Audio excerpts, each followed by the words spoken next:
Hey Los Angeles homeowners! Today we're diving into the essentials of water heater replacement.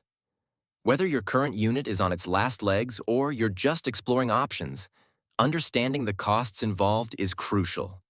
Let's break it down with Pro Hands Home Improvement. Several factors influence the cost of replacing your water heater.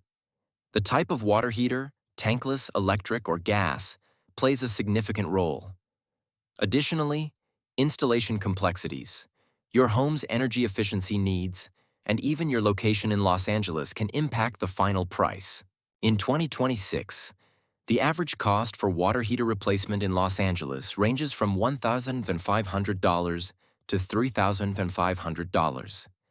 This includes both the unit and professional installation. Keep in mind, premium models or complex installations might push costs higher, so be sure to budget accordingly. To maximize your investment, consider these tips.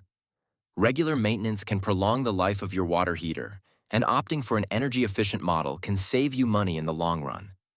Always consult with a trusted professional for personalized advice. Ready to upgrade your water heater?